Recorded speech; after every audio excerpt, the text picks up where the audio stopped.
नमस्कार। सवाल आज का देख रहे हैं आप सब। मैं हूं आपके साथ साहिल केरनी। बात करते हैं अ, इंडोनेशिया को लेकर, जहां पर बड़ी कूटनीतिक और रणनीतिक उपलब्धि हुई है, जिसने भारत की रक्षा क्षमता और वैश्विक साख दोनों को नई ऊंचाई पर पहुंचा दिया है। प्रधानमंत्री नरेंद्र मोदी की इंडोनेशिया यात्रा के दौरान कई महत्वपूर्ण समझौतों पर सहमति बनी, लेकिन सबसे अधिक चर्चा भारत की स्वदेशी रक्षा तकनीक की रही। इंडोनेशिया ने भारत से ब्रह्मोस सुपरसोनिक क्रूज मिसाइल और ऑपरेशन सिंदूर में प्रभावशाली प्रदर्शन करने वाली अस्त्र एयर टू एयर मिसाइल खरीदने का फैसला किया है। ये केवल हथियारों का सौदा नहीं, बल्कि भारत पर बढ़ते वैश्विक भरोसे और रक्षा निर्यात में उभरती ताकत का संकेत भी है। इसके साथ ही इलेक्ट्रॉनिक वोटिंग मशीन, डिजिटल भुगतान, critical minerals, steel, nickel, rare earth और सामक पोर्ट जैसे क्षेत्रों में भी दोनों देशों ने रणनीतिक सहयोग बढ़ाने का निर्णय लिया है। प्रधानमंत्री मोदी को इंडोनेशिया का सर्वोच्च नागरिक सम्मान मिलना भी दोनों देशों के ऐतिहासिक संबंधों की गहराई को दर्शाता है। सवाल यह है कि क्या यह समझौता इंडो पैसिफिक की रणनीतिक तस्वीर बदलेगा? क्या भारत अब रक्षा निर्यात के क्षेत्र में वैश्विक शक्ति बनने की दिशा में तेजी से आगे बढ़ रहा है? इस पर हम चर्चा भी करेंगे। पहले को बताते हैं प्रधानमंत्री नरेंद्र मोदी वहां पहुंचे और क्या कुछ उन्होंने कहा। आज हमने डिफेंस एक्सचेंज, डिजास्टर मैनेजमेंट और इंडस्ट्रियल सहयोग बढ़ाने पर सहमति बनाई। हमने ब्लू इकोनॉमी, पोर्ट डेवलपमेंट और मैरीटाइम ट्रेड में आपसी सहयोग बढ़ाने का भी निर्णय लिया है। अपने मित्र प्रेसिडेंट प्रबोवो को उनका हृदय से आभार व्यक्त करता हूं। पिछले वर्ष भारत के गणतंत्र दिवस के मुख्य अतिथि के रूप में हमें उनका स्वागत करने का अवसर मिला और आज उनके आत्मीयता भरे निमंत्रण पर इंडोनेशिया की यात्रा करते हुए मुझे बहुत खुशी हो रही है। आज सुबह मुझे बहुत स्नेह के साथ, आदर के साथ इंडोनेशिया का सर्वोच्च सम्मान दिया गया है। ये सम्मान कोटि कोटि भारतवासियों का है। इंडोनेशिया के लोगों की भावनाओं का है। भारत और इंडोनेशिया के ऐतिहासिक और आत्मीय संबंधों का है। मैं प्रेसिडेंट प्रबोवो जी, इंडोनेशिया की सरकार और यहां की जनता का हृदय से आभार व्यक्त करता हूं। डिजिटल पब्लिक इंफ्रास्ट्रक्चर जैसे क्षेत्रों में टेक्नोलॉजी सहयोग बढ़ाने के लिए आज एक अहम एग्रीमेंट किया है। हम दोनों देशों के बीच स्टार्टअप सहयोग को और गहरा करने पर भी सहमत हुए हैं। हम इंडोनेशिया में भारत के प्रतिष्ठित मैनेजमेंट इंस्टीट्यूट IIM बेंगलुरु को उसका कैंपस खोलने के जा रहे हैं। इससे पूरे आसियान क्षेत्र के युवाओं को बहुत लाभ होगा। स्पेस सेक्टर में भी हमारे बीच दशकों पुराना विश्वसनीय सहयोग रहा है। इसे आगे बढ़ाते हुए आज स्पेस सेक्टर में ज्वाइंट रिसर्च, टेक्नोलॉजी शेयरिंग और चलिए रुक करते हैं। हम चर्चा का दो खास मेहमान हमारे साथ जुड़ चुके हैं, उनसे हम चर्चा को आगे बढ़ाएंगे। हमारे साथ हैं group captain UK Devnath sir, defence expert sir, धन्यवाद शुक्रिया समय देने के लिए। और डॉक्टर अभिषेक रावत सर हमारे साथ, फॉरेन एक्सपर्ट सर, धन्यवाद शुक्रिया समय देने के लिए। शुरुआत करूंगा मैं group captain UK Devnath sir से। सर, किस तरह देख रहे हैं भारतीय प्रधानमंत्री नरेंद्र मोदी का ये दौरा इंडोनेशिया का?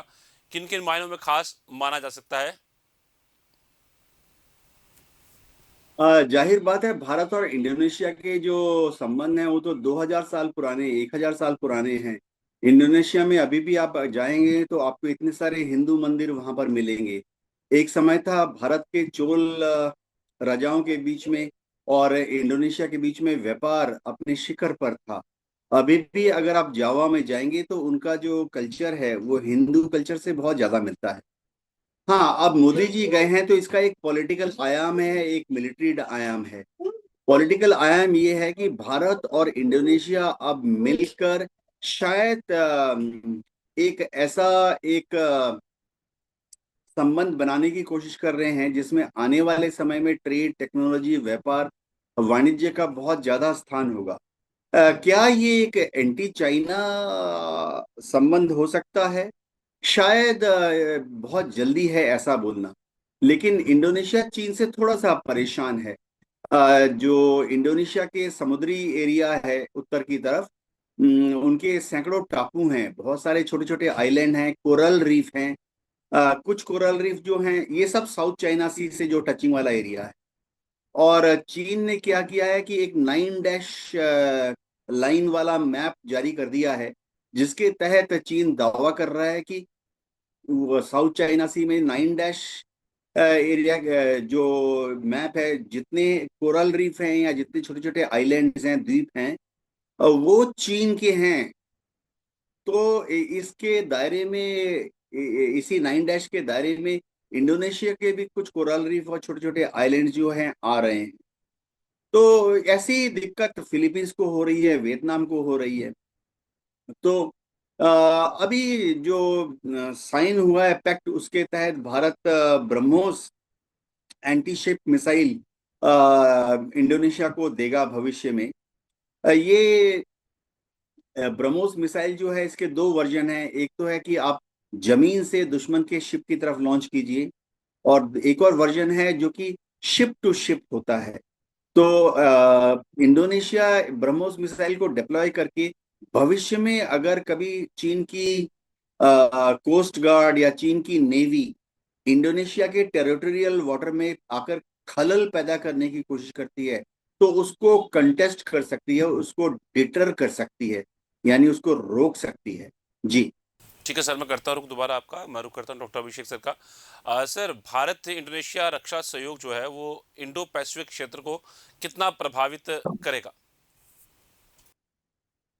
देखिए, विश्व की जैसे हॉर्मोज स्ट्रेट की हमने बातचीत करी, अभी सर बता रहे थे कि ब्रह्मोस का हम वो वर्जन उन्हें दे रहे हैं जो शिप से फायर किया जाता है या फिर शिप को टारगेट करने के लिए यूज किया जा सकता है। हार्मोज स्ट्रेट इस समय जो प्रॉब्लम वर्ल्ड साहब देख रहा है, हार्मोज स्ट्रेट की वजह से जो पूरी दुनिया की हालत खराब है, चाइना की मलाका स्ट्रेट पे इसी तरीके से हालत खराब करने की क्षमता रखते हैं हम। इंडोनेशिया को लगभग 17,000 छोटे बड़े द्वीप से बना हुआ एरिया है। वो एक बहुत सकरा सा रास्ता जाता है जिसे मलाक्का स्ट्रेट कहते हैं। इंडो पैसिफिक एरिया में वो आता है।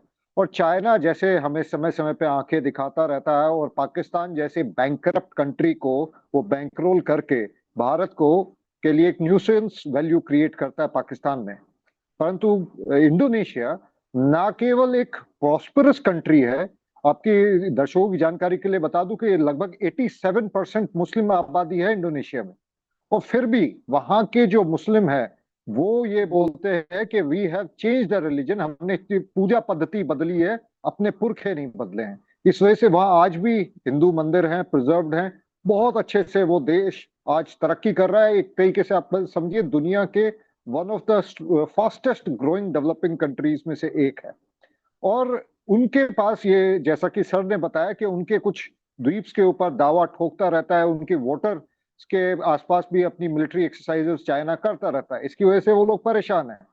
हम उनको देखिए क्या क्या दे रहे हैं। हम उनको एक तो डिफेंस इक्विपमेंट, अपनी जो state of the art BrahMos missile का हमने प्रदर्शन करके दिखाई दिया है ऑपरेशन सिंदूर में। ये भले ही पाकिस्तानी अपने प्रोपोगंडा में कुछ भी बोलते रहे, पर चाइनीज डिफेंस इक्विपमेंट्स की पोल हमने खोल के रख दी ऑपरेशन सिंदूर के दरमियान।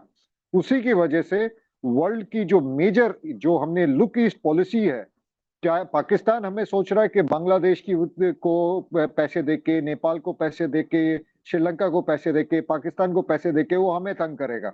उनकी एक स्टेटेड पॉलिसी है जिसको कहते हैं स्ट्रिंग ऑफ पर्ल्स। स्टेटेड तो ये, पर वो डिफेंस वर्ल्ड में, इंटरनेशनल पॉलिटिक्स में उसे कहा जाता है। तो उसके अपोजिट हम बना रहे हैं स्ट्रिंग ऑफ डायमंड्स। हम उस जिन जिन देशों को ये चाइना तंग कर रहा है, अभी आपने देखा कुछ दिन पहले जापानीज प्राइम मिनिस्टर इंडिया होके गई और बहुत बड़ा इन्वेस्टमेंट उन्होंने भारत के साथ मिलकर जॉइंटली करने की तैयारी की। इंडोनेशिया के पास एक और बहुत महत्वपूर्ण चीज है, ये जो रेयर अर्थ जिनको कहते हैं, उसकी डेवलपमेंट के लिए हमने हमारे समझौते उनके साथ हुए हैं। रेयर अर्थ का बहुत जल्दी जो 90% रिफाइन करने की क्षमता चाइना की है, कोई बात नहीं, हम अपनी क्षमता डेवलप कर रहे हैं। विद इन 10 to 15 years हम उसके ऊपर इतने रिलायंट नहीं रह जाएंगे केवल चाइना के ऊपर। और जापान भी इसीलिए हमारे साथ ये ज्वाइंट कर रहा है। अब भारत भी इंडोनेशिया के साथ मिलकर ये करेगा। चाइना हमारे यहाँ स्टील डंपिंग करता था, स्टील का से बहुत ज्यादा तंग करता है, तो हम वहां पे एक स्टील प्लांट भी जल्दी ही बनाने जा रहे हैं। ये अभी एक चाइना के माउथ पीस एक डिप्लोमेट है उनके, उन्होंने कहा कि हमने जो इंडस वैली जो जो इंडस वाटर ट्रीटी को हमने बेंच में डाला है, तो हम भी ब्रह्मपुत्र के साथ ऐसा कर सकते हैं। तो हम कहते हैं ठीक है, आप हमारा पानी रोकने की सोच सकते हैं, तो हम आपका तेल रोक देंगे, क्योंकि चाइना का 80% तेल मलाक्का स्ट्रेट से होके निकलता है। तो ये जो विजिट है नरेंद्र मोदी जी की, ये अपने आप में बहुत ऐतिहासिक है और सांस्कृतिक रूप से भी इसका बहुत महत्व है। पीपल टू पीपल एक्सचेंज के ऊपर भी इसमें बढ़ावा दिया जा रहा है। आईआईएम बेंगलोर का एक कैंपस वहां पे खोलने की तैयारी चल रही है। तो लिस्ट गोज ऑन। लगभग 20 से ज्यादा इंपॉर्टेंट चीजें मैंने नोट डाउन करके रखी है। उसमें सबसे मेन मेन के बारे में हमने जिक्र कर ही दिया कि ब्रह्मोस हो गया, स्पेस में भी कॉपरेशन करने वाले हैं, फार्मा इंडस्ट्री में भी बहुत बड़ा इन्वेस्टमेंट और कॉपरेशन इंडोनेशिया और भारत के बीच में होने वाला है।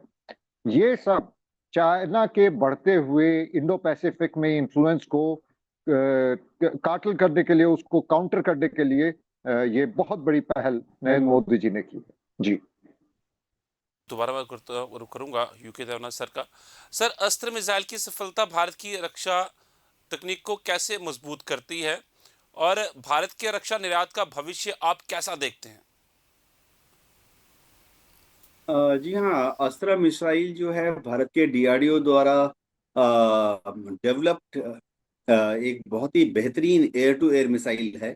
ये एक बियॉन्ड विजुअल रेंज मिसाइल है। यानी जैसे हम एयर टू एयर कॉम्बैट होता है, हमारा जहाज हमारा पायलट, दुश्मन का जहाज दुश्मन का पायलट। तो अगर वो 5, 10, 20 किलोमीटर तक तो बहुत दूर है, तो पहले जमाने में आंख से देखकर भी आप अपनी मिसाइल उसकी तरफ दाग देते थे। लेकिन अब वो समय आ गया है जब दुश्मन हो सकता है 30, 40, 50, 60, 100 किलोमीटर, 150 किलोमीटर दूर हो, तो आंख से तो दिखाई देगा नहीं।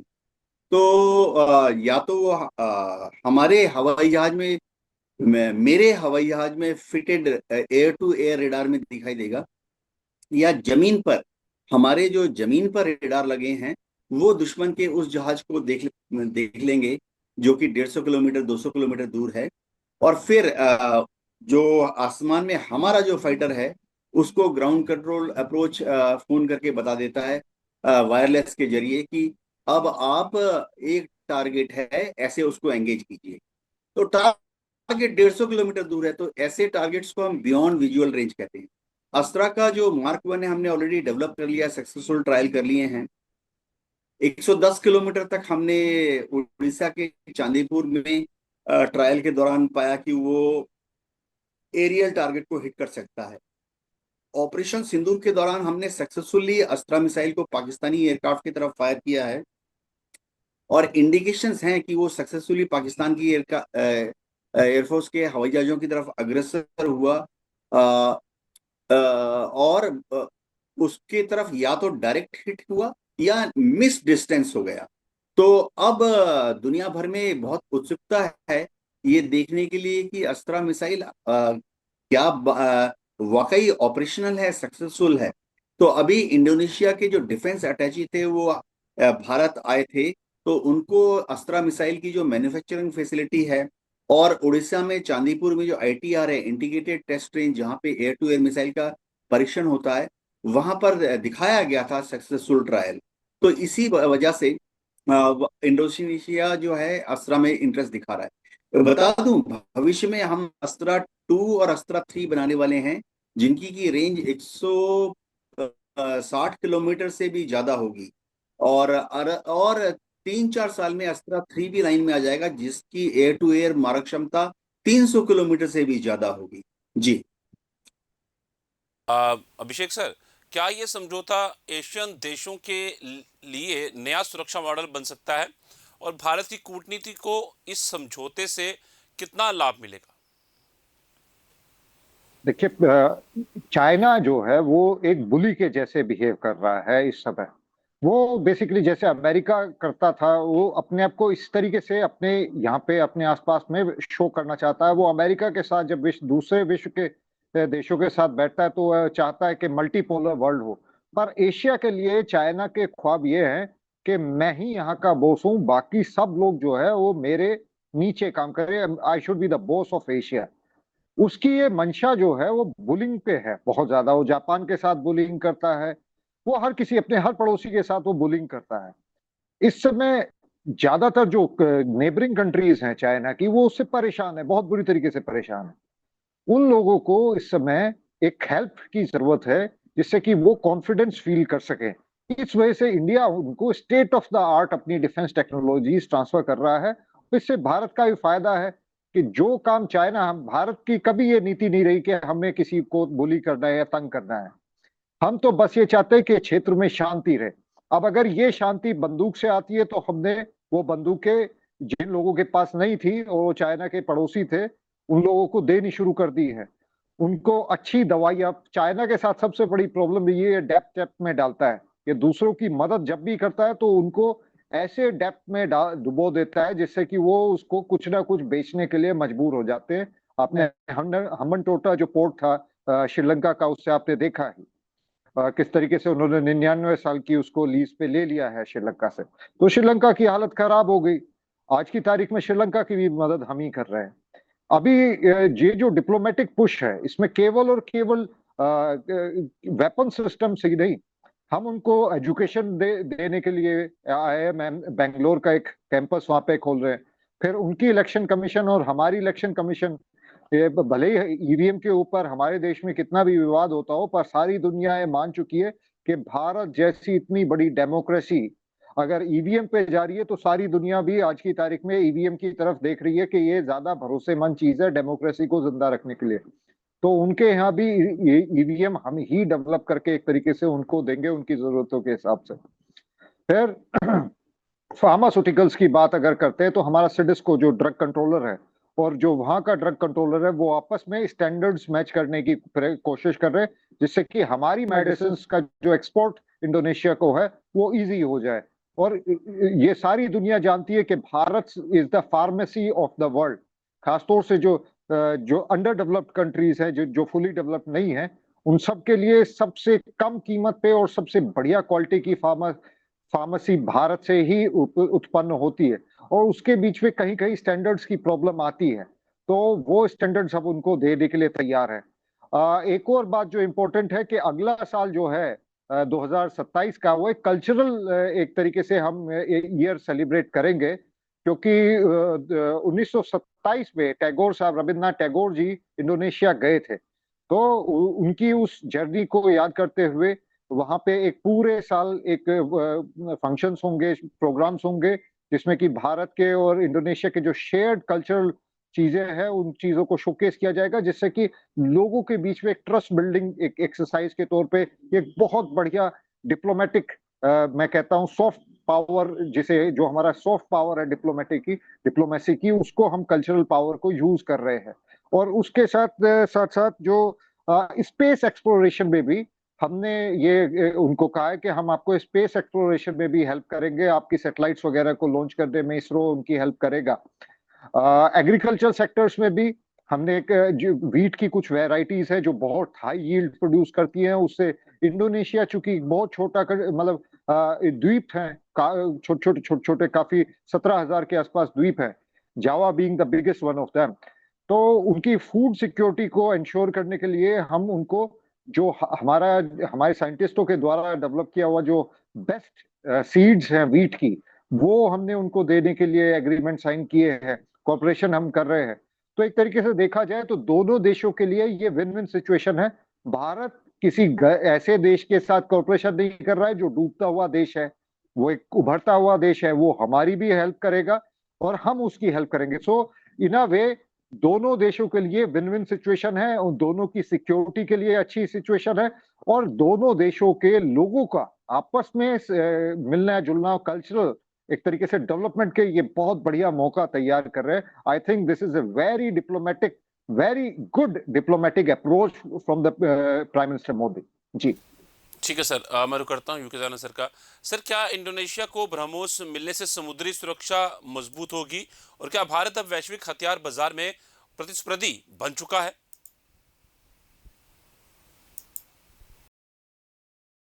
क्यों नहीं यार, आपका माइक म्यूट है शायद।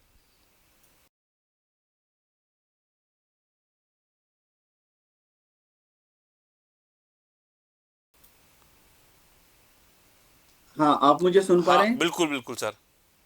जी। देखिए, जहां तक दुनिया भर के देशों को हथियारों की एक्सपोर्ट की बात है, भारत सरकार ने बहुत बड़ी छलांग लगाई है। पिछले 10 साल पहले के अगर हम फिगर देखें तो हम हर साल करीबन 300 या 350 करोड़ रुपए के अस्त्र शस्त्रों का एक्सपोर्ट करते थे। लेकिन ये आंकड़ा ऑलरेडी पार कर गया है 25,000 करोड़। और आने वाले 5 साल में लक्ष्य ये है कि हम 30,000 करोड़ से ज्यादा के हथियारों का एक्सपोर्ट करें। जैसे भारत में हमने ब्रह्मोस बनाया है, तेजस फाइटर विमान बनाया है, आकाश एयर डिफेंस सिस्टम बनाया है, Astra air to air missile हमने डेवलप की है। तो दुनिया भर के देश जो हैं भारत से हथियारों को खरीदना चाहते हैं। हाँ, कई बार थोड़ी सी पॉलिटिकल दिक्कत आती है, क्योंकि या टेक्निकल दिक्कत भी आ जाती है, क्योंकि कई हथियार जो हैं हमने दूसरे देशों के साथ जॉइंट वेपन सिस्टम डेवलप किया है। यानी भारत में बनाया हथियार है, लेकिन उसके जो सिस्टम है वो ट्रांसफर ऑफ टेक्नोलॉजी के तहत दूसरे देश से आए हैं, चाहे इसराइल से आए हों चाहे रशिया से आए हों।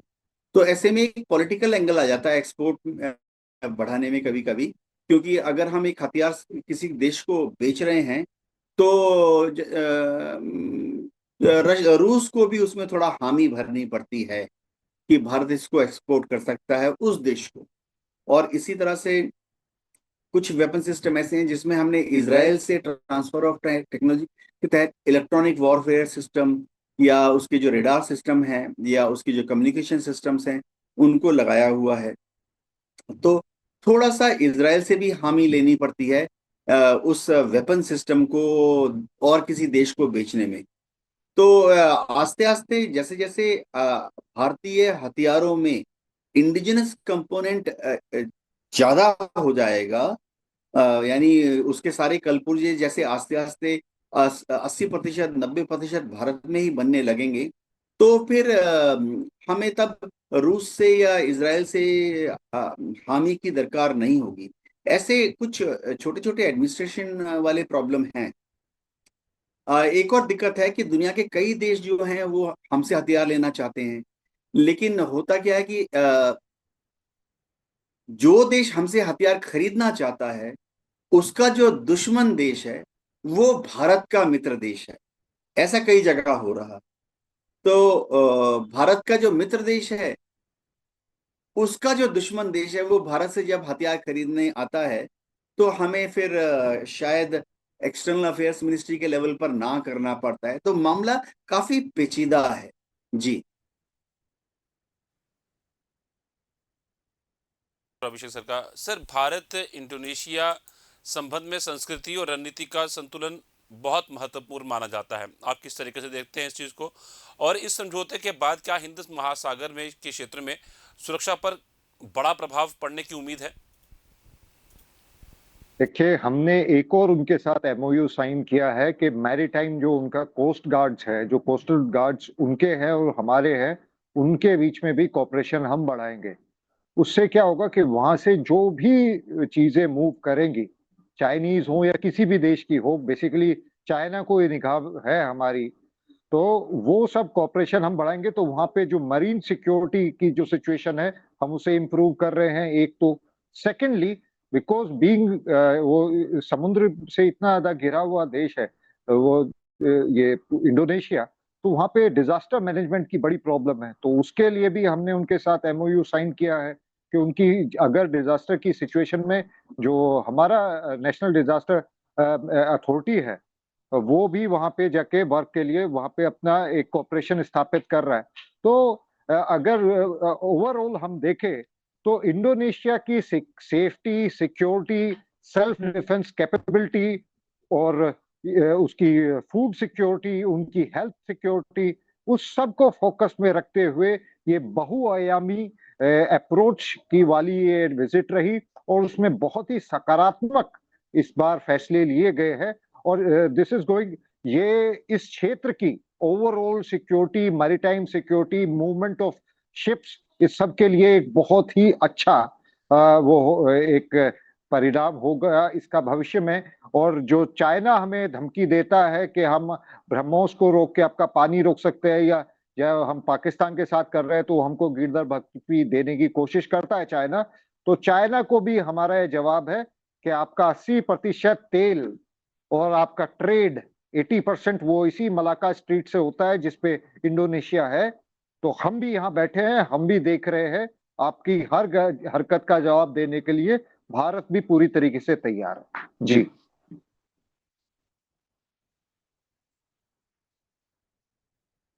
धन्यवाद आपको हमारे जुड़ने के लिए, ग्रुप कैप्टन जी को देना सर, और डॉक्टर अभिषेक सर आपको धन्यवाद कीमती समय करने के लिए।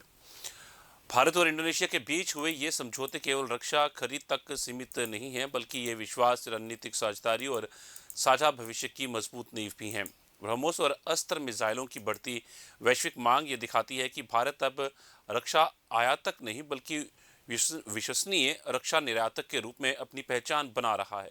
डिजिटल सहयोग, समुद्री सुरक्षा, खनिज आपूर्ति और सांस्कृतिक रिश्तों ने इस साझेदारी को और व्यापक बना दिया है। आने वाले वर्षों में ये संबंध इंडो पैसिफिक की रणनीतिक दिशा तय करने में महत्वपूर्ण भूमिका निभा सकते हैं। भारत न्यूज़ पे खबरों का सिलसिला यूं चलता रहेगा। मुझे दीजिए इजाजत। नमस्कार।